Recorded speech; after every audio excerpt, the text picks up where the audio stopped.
The Ghost is an important vehicle for Rolls-Royce. It's always been a high-volume seller, and according to the company, it's the car that customers actually want to get behind the wheel and drive themselves. So how do you improve upon a car that's so significant for a brand? Well, you do it thoughtfully, you do it carefully, and with the 2021 Ghost, those small changes make a big difference. So the word of the day with the new Ghost, or I guess technically it's two words, is post-opulence. This was the philosophy guiding the car's design from start to finish. In simple terms, that means quality over quantity. Keep things simple and do them the right way. This Arctic white car is actually a great example of that. Without a crazy two-tone paint job or a metallic hood like we've seen in some of the other Rolls-Royce products, it's not as in your face as you might think. Now, of course, the sheer size of the damn thing causes a stir, but overall, the design is far from busy. There are a few new tricks. The grille lights up at night now, the Spirit of Ecstasy moves back on the hood a bit, now surrounded by metal, and the lights recall the new Phantom with their more modern shape. We can't blame anyone who's unable to tell the difference between this and the car that it replaced, but Rolls-Royce changed enough to make the new Ghost last well into the future.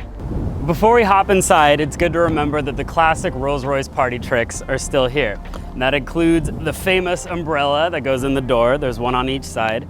But new with this Ghost are fully automated doors. They'll close and open on their own completely. The dash is similar to what we've seen with the new Rolls-Royce Phantom, and that includes the gauges, which are now all digital, and an updated version of the BMW-derived infotainment system, although you still control it with the center clicky wheel right here. And then credit where it's due, Rolls-Royce's climate controls have always been very true to them. With these fan speed settings, we get things like soft, medium, and high. Then you get these very simplistic little wheels right here that just show colors blue and red, no individual temperature numbers. And speaking of the air conditioning, Rolls-Royce added extra insulation to the actual vents because they were worried that they might be making too much noise. That's what we're dealing with here. Last thing to point out is this panel right in front of the passenger, which proudly displays the car's nameplate. I just keep thinking, how badass does a car have to be that it has a lit up sign reminding you that you're lucky to be driving around in it? Now, like we said at the beginning, Rolls-Royce says that this is the car that customers actually want to get in and drive themselves. So to put that to the test, I brought along Motor1.com senior editor Jeff Perez, basically to parade me around while I advocate for being a passenger, especially in the back seat. Yeah, I mean, the back seat is nice. Like any Rolls-Royce, it's going to be comfortable. So while you're busy getting us to lunch safe and sound, let me talk about the back seat a little bit, because while this is the drivery Rolls-Royce, the back seat is a lot of fun. This car is $100,000 more than its base price of $330K or so, and a ton of that money goes to the back seat. And it starts with this situation, which is my favorite, the picnic table. Perfect for Taco Bell or the meal of your choosing. And then we get these screens that pop out as well. So you can play DJ back here. I can bother Jeff with the worst of my music. And I can also send in destinations for him to take me to and do a whole bunch of other stuff. So I can control the iDrive system from back here or with this little scrolly thing, which matches the one in the front. In addition to that, now we're going to talk about my favorite feature. You know, we couldn't finish this without talking about that. The fridge, and it's a champagne fridge that's special. Okay, so first of all, these glasses are freezing. It actually works, and they're fancy crystal like this. Jeff. Yes. The refrigerator back here has two temperature settings. Of course. There's one that is perfect for champagne, duh. And then it is another one which is the ideal temperature for vintage champagne. Yes. So if you happen to know the difference or how fancy your bottle is, it'll keep it at the ideal level of coldness. It is crazy that they thought about that, right? They know their customers. They really do.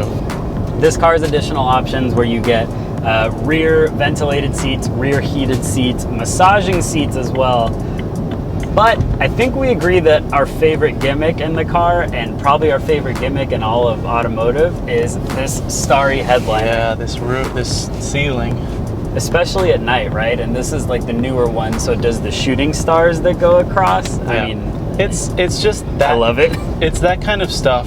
The starlight headliner, the champagne fridge. It's that kind of attention to detail that makes these sell out like that. Right? Yeah, people can customize them so much. I mean, this interior has 3 different colors. We have white, this nice dark gray, and then this orange stitching to go with it. Obviously, you can do however you want. You can change up the wood grain and stuff like that. But yeah, it's those touches that make it feel way more special than it ever has before. Yeah, exactly. I actually like how this drives compared to a lot of the other Rolls-Royce products you get right now. So you think that this is a driver's car, or is that too far? It's the driveriest Rolls-Royce you can get, if that makes any sense. I think that's fair. I mean, it's like a different jumping off point to begin with, yeah, right? It's not a sports car. Like, you're not going to take this to the Nürburgring. You're not going to take it to the canyons. But it is really nice to drive. And you still get a V12. So when you put your foot down, it's pretty fast. That's not terrible. It's not bad. 563 horsepower, 627 pound-feet. Yeah. Funny because you just punched it right now on the highway, but in the time we've had with this car, I don't think I've heard the engine one time before that. No, I mean, that's the only time you hear the engine. And if you do really punch it like that, you can get it to 60 in about 4.5 seconds, which is insane. That's silly. Yeah. That's dumb. The headlines are that it's now on the Rolls-Royce platform. It's not a 7 Series underneath anymore. Yeah, no, I think that's a good move. I mean, I think that's what Rolls-Royce owners want. They want that unique driving experience. And then this one especially has dampers on dampers. Dampers on dampers! Right? They put additional damping on the front wishbones just because, you know, why not? And there is like an industry first. Yeah. They're saying that it goes that much further and making it more comfortable. Yeah, and I mean, it is supremely comfortable. Yeah. It's I mean, the Cullinan and the Phantom and the Dawn and all those cars are already really comfortable, but this feels like it's another level of comfort. There's all-wheel steering and all-wheel drive now, so the back wheels work with the front to make it a little bit more maneuverable. To me, it works better at like parking lot speeds. It makes the turning circle smaller. What do you think about how this handles at speed? I mean, it's still a very big car, and you still feel the body move when you try and corner, so it's definitely not, you know, a cornering car. But like you said, that definitely helps with the maneuvering in parking lots and tight spaces, and it is better in cornering than a lot of the other cars you get because of that rear wheel steering and all those fancy dampers and all that stuff. So for me, they did make small tweaks with the design. They tweaked the interior to make it even more extravagant, and they did make some subtle changes to its driving character and how comfortable it is. That's a winner. It's enough to make this car even cooler than it was before. What do you think? Yeah, I agree. I mean, the Ghost has been just a staple for this brand for so long that you really don't need to change it that much. But it's the subtle, you know, slight tweaks that they made that make this maybe one of the best Rolls-Royce products they've ever built. Is your pretend $400 and some odd thousand going to this or something else? Well, I actually do have that money, Clint. I don't know if you know that. But I don't know, if you're in this class, I think this is a top 2 or 3 option. I really do. I think it's that good.